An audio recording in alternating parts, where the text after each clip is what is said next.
हमारे प्यारे नबी उस समय अभी दुनिया में पैदा नहीं हुए थे। वह जमाना अरब समाज का वह दौर था जब हर तरफ अंधकार छाया हुआ था। उस दौर को अय्याम ए जाहिलियाह कहा जाता था, यानी अज्ञानता का दौर। अरब समाज में उस समय कोई कानून, नियम या नैतिकता नहीं थी। बेहयाई, गंदगी और अश्लीलता से पूरा समाज भरा हुआ था। उस समय औरतों के कोई अधिकार नहीं थे। उन पर विभिन्न प्रकार के अत्याचार किए जाते थे, यहाँ तक कि कई बार बेटियों को जिंदा दफन कर दिया जाता था। लोगों के दिलों में जरा भी प्रेम, दया या हमदर्दी नहीं थी।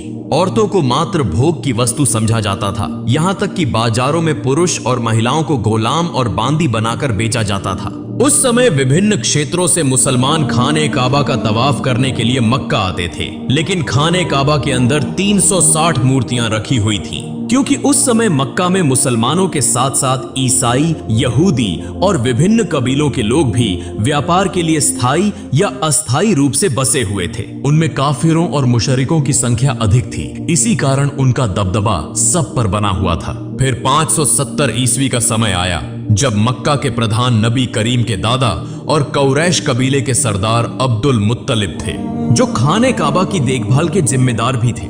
उस समय नबी अपनी माता आमिना के गर्भ में थे। इसी दौरान एक दिन अरब में एक बड़ी हाथियों की सेना दिखाई दी, जो धीरे धीरे मक्का की ओर बढ़ रही थी। लोग उनके भय से अपने घर बार छोड़कर भागने लगे थी, क्योंकि वे उनका मुकाबला करने की ताकत नहीं रखते थे। यहां तक कि वह सेना कई मक्का वासियों को कैद करके उन पर जुल्म और अत्याचार करने लगी और नबी के दादा अब्दुल मुत्तलिब के 200 ऊंटों सहित मक्का के सभी ऊंट छीन लिए, ताकि कोई उनसे लड़ न सके। उसी समय नबी के चाचा अब्बू तालिब आकर अब्दुल मुत्तलिब को मक्का की स्थिति से अवगत कराते हैं और कहते हैं, अब्बा, हम उस हाथियों की सेना से लड़ नहीं सकते, इसलिए हमें उनके सामने हथियार डाल देने चाहिए। तब अब्दुल मुत्तलिब अपने बेटे अबू तालिब को लेकर हाथियों की सेना के सरदार से मिलने के लिए रवाना होते हैं। इस सेना का सेनापति था मक्का के पड़ोसी क्षेत्र यमन का शासक अबरहा। वह बहुत शक्तिशाली और प्रभावशाली था। हालांकि अरब समाज उस समय अंधकार में डूबा हुआ था, लेकिन दुनिया के अधिकांश लोग जान चुके थे कि इस्लाम ही सबसे उच्च, सच्चा और शांति का धर्म है। इसी कारण विभिन्न क्षेत्रों के लोग इस्लाम स्वीकार कर रहे थे और समूहों में हज के लिए मक्का आते थे।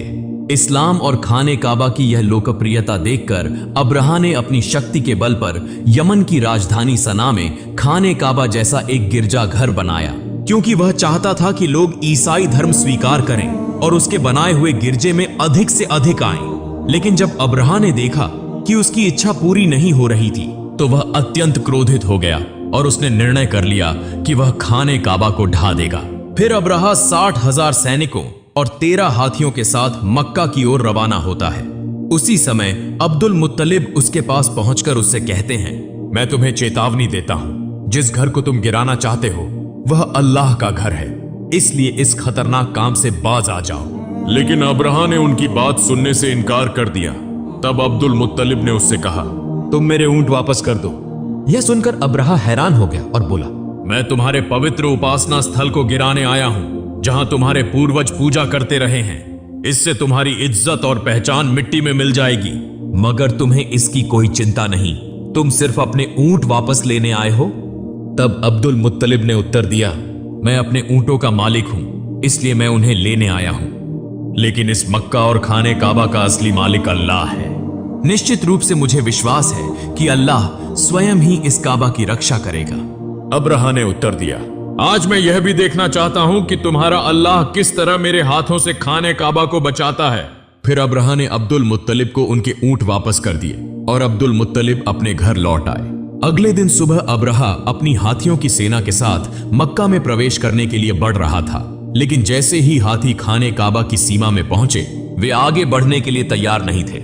ऐसा लगा जैसे उनके पैर पत्थर के हो गए हों और किसी चीज में जकड़े हुए हों।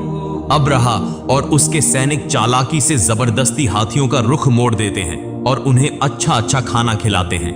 वे खाने की ये सभी चीजें खाने काबा के सामने फैला देते हैं, ताकि हाथी लालच में आकर दोबारा खाने काबा की ओर बढ़ें। इधर अब्दुल मुत्तलिब बहुत अधिक चिंतित थे। दुखी मन से वे खाने काबा के पास आते हैं। खाने काबा के दरवाजे पर एक जंजीर थी। अब्दुल मुत्तलिब ने उस जंजीर को मजबूती से पकड़ लिया और अपना सिर दरवाजे पर रख दिया। फिर अल्लाह ताला से दुआ करने लगे, हे अल्लाह, यह घर तेरा है और इसकी रक्षा की जिम्मेदारी भी तेरी है। हम तो सिर्फ तेरे बंदे हैं, हमारे बस में कुछ भी नहीं। अब तू ही अपने घर की रक्षा कर। यह दुआ करते हुए उनकी आंखों से आंसू बहने लगे। तभी अचानक अब्दुल मुत्तलिब ने आकाश से एक आवाज सुनी। वे धीरे धीरे आगे बढ़े और जैसे ही उन्होंने नजर उठाई, उन्होंने देखा कि आकाश से सैकड़ों अबाबील पक्षी मक्का की ओर आ रहे हैं। अब्दुल मुत्तलिब आश्चर्य से पक्षियों को देख रहे थे और मन में सोच रहे थे, शायद यह अल्लाह की ओर से भेजी गई वह रहमत है जो आज खाने काबा को बचाने के लिए आई है, वरना इतने अधिक अबाबील पक्षी यहाँ क्यों आए हैं। हर अबाबील के पास 3-3 कंकड़ियां थीं। एक कंकड़ी उनकी चोंच में थी और 2 कंकड़ियां उनके पंजों में थीं। अब्दुल मुत्तलिब ने देखा कि सभी अबाबील पक्षियों ने खाने काबा के चारों ओर घेरा बना लिया है, यहां तक कि वे तवाफ कर रहे हैं। तब वे समझ गए कि आज दुनिया की कोई ताकत खाने काबा को नष्ट नहीं कर सकती।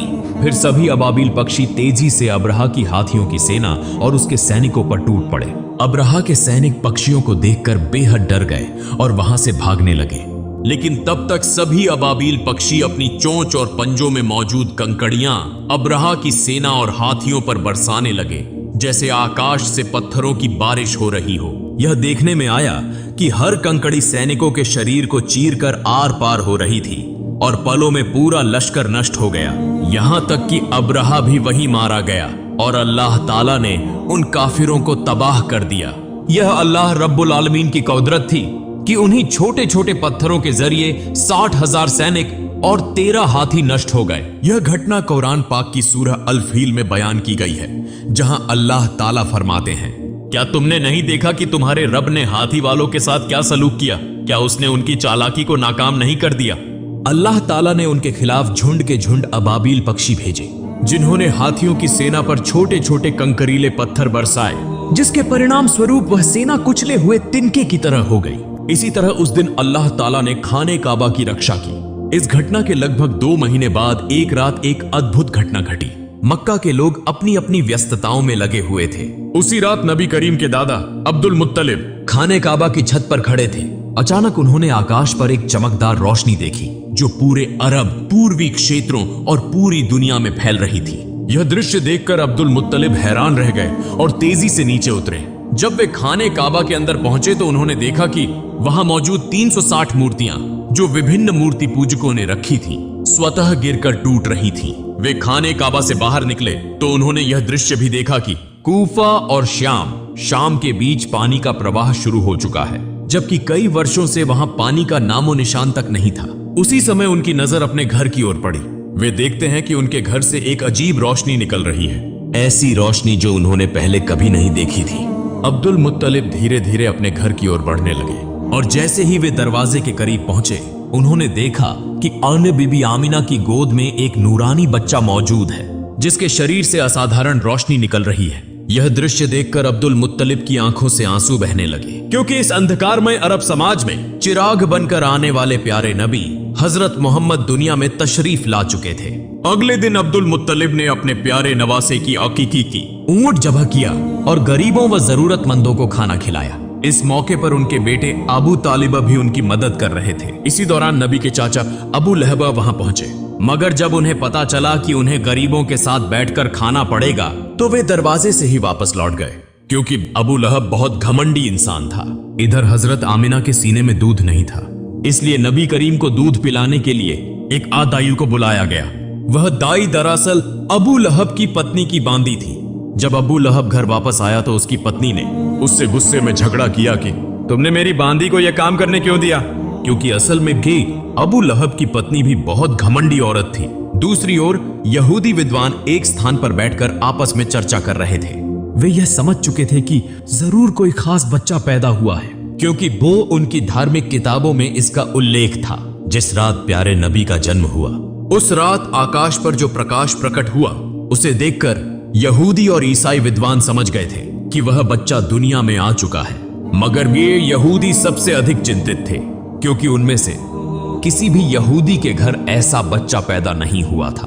तो फिर वह बच्चा कौन हो सकता है? इसीलिए यहूदी सरदारों ने कई बच्चों को खरीदने की कोशिश की ताकि उस बच्चे को अपनी जाति में शामिल कर सकें। बल्कि उन्होंने कई धोखेबाज औरतों को पैसे देकर वो आदेश दिया कि वे किसी खास निशानी के माध्यम से उस नबी को खोजें। कुछ दिनों बाद बच्चों के नाम रखने का एक समारोह हो रहा था। वहां कई बच्चों के नामों की घोषणा की जा रही थी और सभी लोग खुशियां मना रहे थे। इसी सभा में अब्दुल मुत्तलिब भी आए, अपने प्यारे नवासे को गोद में लिया और उसका नाम रखने के लिए आगे बढ़े।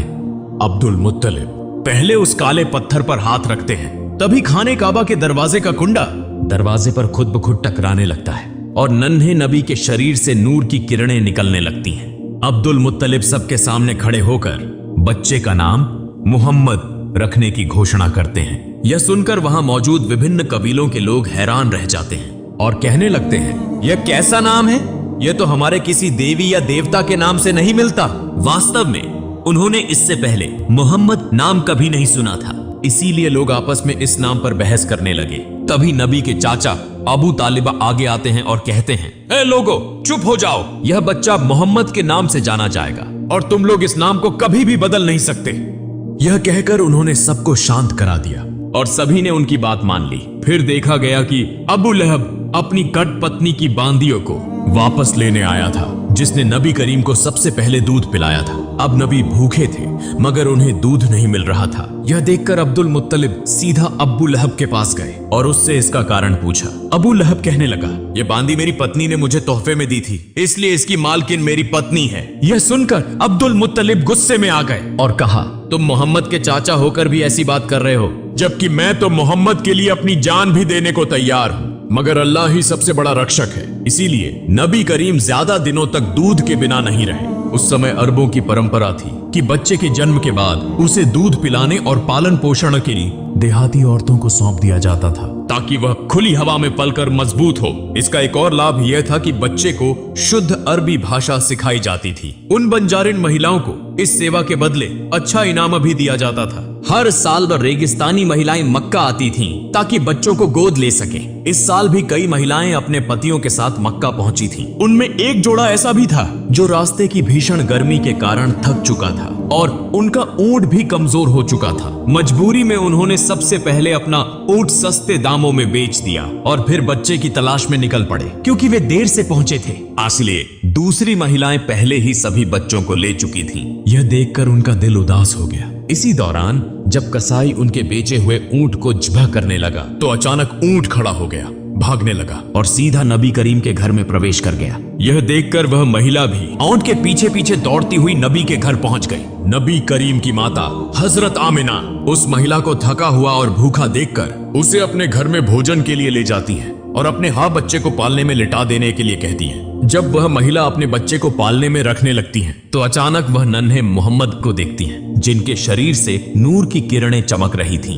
यह देखकर वह महिला आश्चर्यचकित रह जाती है। फिर उन्होंने नन्हे मोहम्मद को अपनी गोद में उठा लिया और उन्हें भूखा देखकर दूध पिलाया। यही महिला नबी की दूध मां हजरत हलीमा सादिया थी। चूंकि नबी करीम की परवरिश के लिए ज्यादा इनाम देने वाला कोई नहीं था, इसलिए अब तक किसी ने नबी को गोद नहीं लिया था। इस मामले में हजरत अब्दुल मुत्तलिब और हजरत आमिना हजरत हलीमा और उनके पति से पान की बातचीत करते हैं। हजरत हलीमा और उनके पति यह जानते हुए भी कि उन्हें ज्यादा इनाम नहीं मिलेगा, इस बात पर राजी हो जाते हैं। फिर हजरत आमिना अपनी सारी तकलीफों के बावजूद अपने लखते जिगर को हजरत हलीमा के सुपुर्द कर देती हैं। अब बदले में उन्हें 2 ऊंट और एक गधा दिया जाता है। जब हजरत हलीमा नबी को लेकर अपने इलाके में पहुंचती हैं तो वहां को बारिश होने लगती है। हालांकि इससे पहले कई सालों से वहां बारिश नहीं हुई थी। साथ ही जब से नबी करीम हजरत हलीमा के घर आए तब से उनके घर में अल्लाह की रहमतों की बारिश होने लगी। यूं 2 साल का अरसा गुजर गया। जब मुआहिदे की मुद्दत पूरी हो गई तो हजरत हलीमा और उनके पति नबी करीम को वापस उनकी मां हजरत आमिना के पास ले आते हैं। जैसे ही नबी आते हैं तो खाना ए काबा नूर से जगमगा उठता है। दूसरी तरफ हजरत आमिना अपने बेटे को देखकर खुशी से रो पड़ती हैं। लेकिन इसी वक्त अकाबा के आसपास एक महामारी फैल चुकी थी। साथ ही हजरत अब्दुल मुत्तलिब को खबर मिलती है कि बन यहूदी अब भी नबी को तलाश करने की कोशिश कर रहे हैं। किसी भी खतरे से बचाने के लिए हजरत अब्दुल मुत्तलिब दोबारा नबी को हजरत हलीमा के पास भेज देते हैं। फिर और 2 साल गुजर जाते हैं। अचानक एक दिन हजरत हलीमा सख्त बीमार हो जाती हैं। वहां के हकीम और जादूगर उन्हें ठीक करने की कोशिश करते हैं, लेकिन कोई फायदा नहीं होता।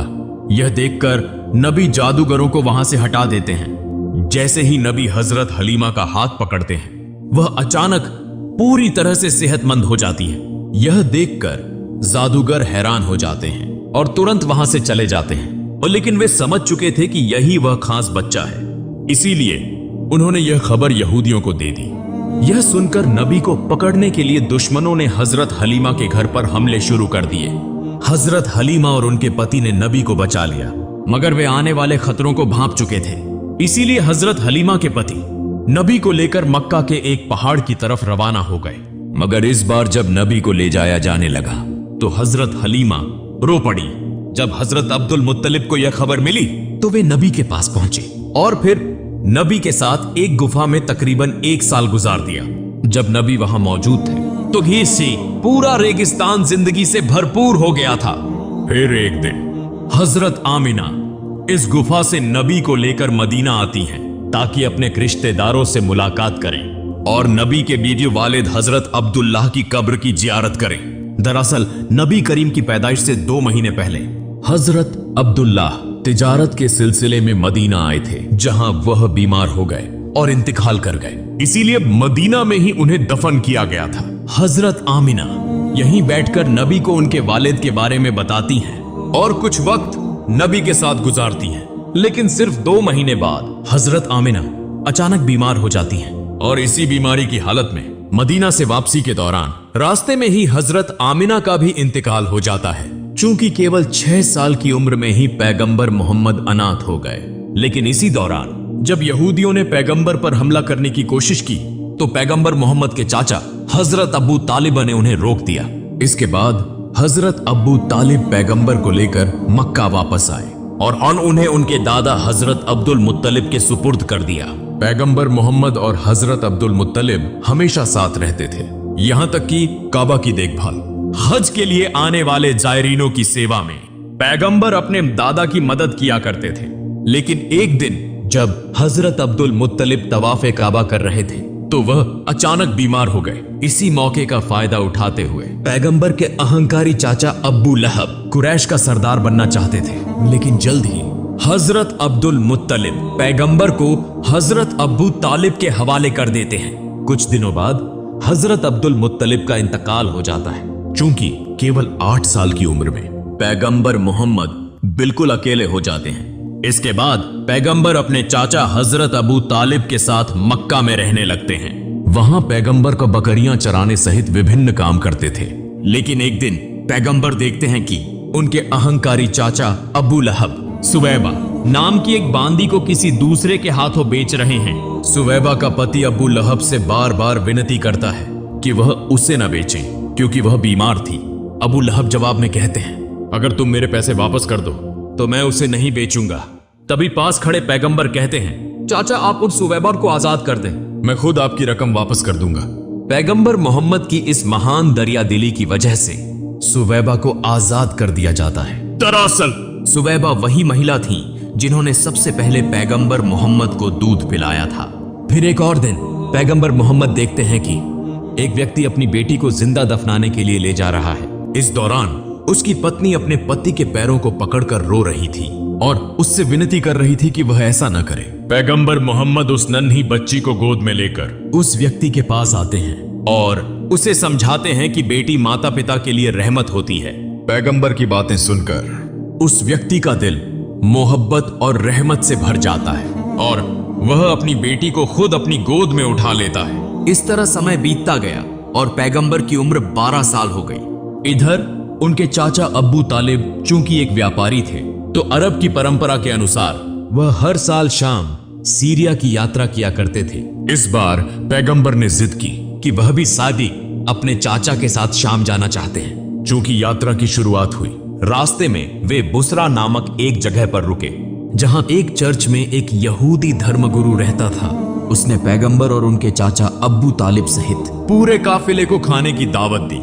जब उसने नन्हे मोहम्मद को देखा तो वह तुरंत समझ गया कि यही आखिरी और सबसे महान पैगंबर हैं। यह वही बात थी जो उनकी धार्मिक किताबों में लिखी थी, जो उन्होंने अपनी आध्यात्मिक दृष्टि से महसूस की थी। फिर उसने हजरत अबू तालिब से कहा, मोहम्मद तुम्हारी पनाह में है, इसलिए तुम्हें और ज्यादा सतर्क रहने की जरूरत है। और यह भी कहा कि तुम्हें मोहम्मद को लेकर शाम नहीं जाना चाहिए, क्योंकि वहां के यहूदी उन्हें नुकसान पहुंचा सकते हैं। यह सुनकर हजरत अबू तालिब ने अपना इरादा बदल दिया और वे वापस मक्का लौटने लगे। लेकिन रास्ते में वे उस यहूदी धर्मगुरु को घायल अवस्था में देखते हैं, जिसने बार बार पैगंबर मोहम्मद को नुकसान पहुंचाने की कोशिश की थी। यह देखकर पैगंबर अपनी सवारी से उतरते हैं और उस यहूदी के मुंह में पानी डालते हैं। फिर उसे समुद्र के करीब ले आते हैं। वहां पैगंबर देखते हैं कि एक महिला और उसके 2 बच्चों को जंजीरों से बांधकर एक मूर्ति के सामने रखा गया था, ओबली के लिए। दूसरी तरफ वहां के मछुआरों का कबीला पूजा कर रहा था, ताकि उनका देवता यह बलि स्वीकार करे और उन्हें अपार धन प्रदान करे। हाँ, लेकिन जब प्यारे पैगंबर हजरत मोहम्मद ने यह दृश्य देखा, यह देखकर वहां के मछुआरों ने पैगंबर को रोकने की कोशिश की, मगर तभी समुद्र की एक जबरदस्त लहर उठी, जिसकी तीव्रता से वह मूर्ति जमीन पर गिरकर टुकड़े टुकड़े हो गई। यह दृश्य देखकर वहां के पुजारी डरकर अपने घरों में छुप गए। कुछ देर बाद जब वह समुद्री तूफान थमा, तो लोगों ने देखा कि असंख्य मछलियां तट पर इकट्ठा हो गई हैं। यह देखकर मछुआरे हैरान रह गए और जल्दी से वे मछलियां पकड़ने में व्यस्त हो गए। दूर खड़ा वह यहूदी धर्मगुरु भी यह सब देखकर दंग रह गया। वास्तव में यह सब पैगंबर की दुआ की बरकत से हुआ था और यह अल्लाह ताला की कुदरत की एक निशानी थी। अंतिम दृश्य में दिखाया जाता है कि हजरत अबू तालिब बूढ़े हो चुके हैं और वे काबा के सामने खड़े होकर मक्का के सभी लोगों को बुला रहे हैं कि बिना किसी झगड़े के इस्लाम के रास्ते पर लौट आएं और एक शांतिपूर्ण जीवन व्यतीत करें। और लेकिन तब भी मक्का के कुछ सरदार हजरत अबू तालिब और हजरत मोहम्मद को झूठा साबित करना चाहते थे। लेकिन उस समय तक मक्का के अधिकांश लोग यह समझ चुके थे कि हजरत मोहम्मद ही आखिरी और सबसे महान पैगंबर हैं और ये उनका धर्म ही सबसे सच्चा, सबसे महान और शांति का धर्म है।